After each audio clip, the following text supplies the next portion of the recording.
Derechos humanos.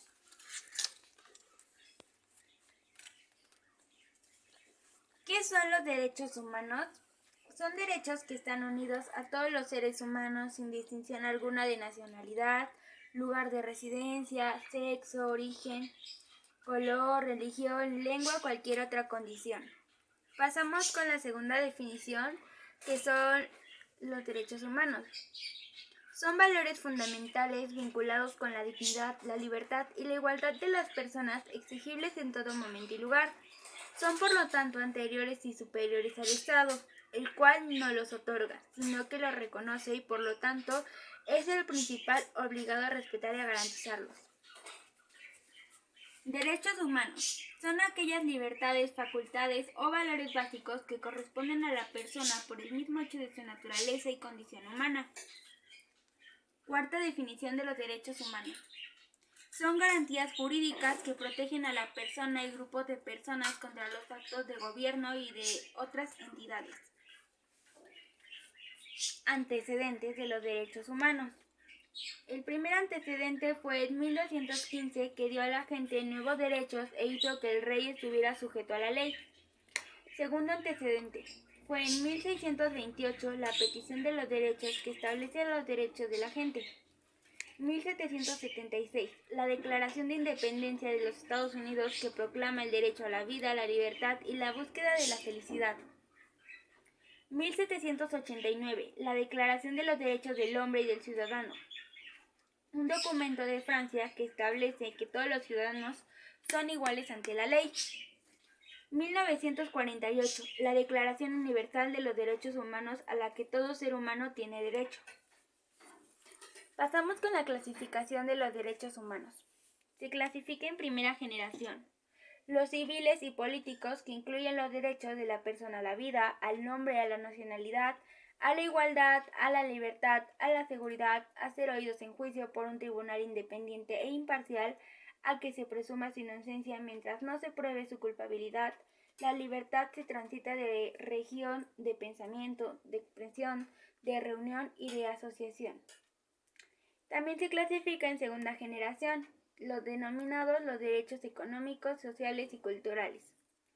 Tercera generación de los pueblos de solidaridad y ambientales, referentes a la conservación en el equilibrio para la protección y explotaciones naturales, como son el derecho al trabajo, a la seguridad social, a la educación, entre muchos más.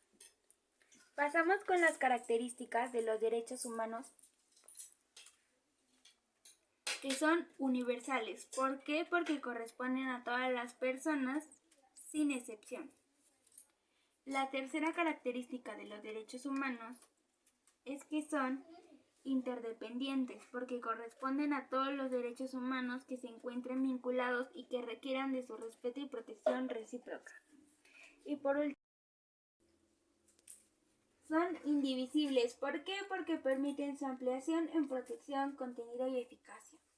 Pasamos con la Carta Magna, que la Carta Magna es un documento que el rey Juan Sin Tierras de Inglaterra otorgó a los nobles ingleses el 15 de junio de 1215, en la que se comprometía a respetar los fueros e innumerables de la nobleza y no disponía la muerte ni la prisión de los nobles, ni la muerte ni clasificación de sus bienes, mientras que aquellas no fueran juzgados por sus iguales.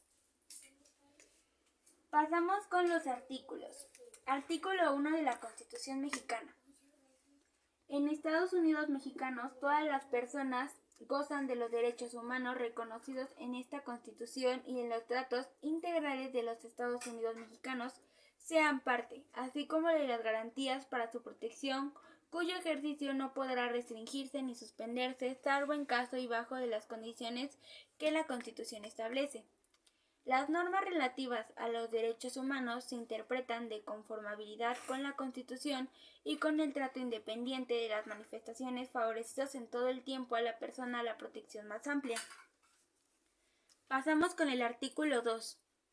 Las normas relativas a los derechos humanos, nacionalidades, tienen una composición particular sujeta a originar en sus pueblos indígenas, que son aquellos que descienden de población que habitan en el territorio actual del país. Pasamos con el artículo 3. Toda persona tiene derecho a la educación. El Estado Federal, Estado Ciudadano de México y municipios impartirán y garantizar la educación inicial, preescolar, primaria, secundaria, media superior y superior, educativo, y por lo tanto se reconoce su contrahabilidad a la transformación.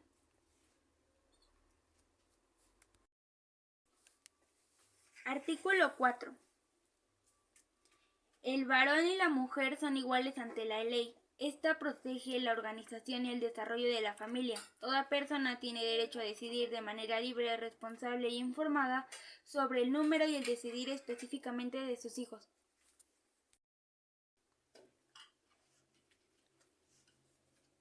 Artículo 7. Es inviolable la libertad de difusión, opinión, información e ideas a través de cualquier medio. En ningún caso podrá secuestrarse los bienes utilizados para la difusión de información, opinión e ideas como instrumentos de delito. Garantías individuales. Las garantías individuales son derechos que todo individuo posee por el simple hecho de haber nacido sin importar nacionalidad, raza, sexo, edad, creencia religiosa y política, las cuales se manifiestan en la Constitución Política de los Estados Mexicanos en el artículo 1 al artículo 29. Las garantías individuales poseen 5 características, que son universales, que son inalienables, que son imprescindibles, que son irrenunciables y limitan del poder del Estado. Las garantías individuales se clasifican en grupos. Artículo 1. En los Estados Unidos mexicanos, todas las personas gozan de los derechos humanos reconocidos en la Constitución. Artículo 2. Prohíbe la esclavitud. Artículo 4. Establece la libertad jurídica entre hombres, mujeres y dictadura, que persona tiene derecho a la protección de la salud. Artículo 5. Libertad de trabajo. Artículo 6. Libertad de expresión no afectado a terceros. Artículo 7. Libertad de imprenta. Artículo 9. Libertad de reunión y asociación. Gracias por escuchar.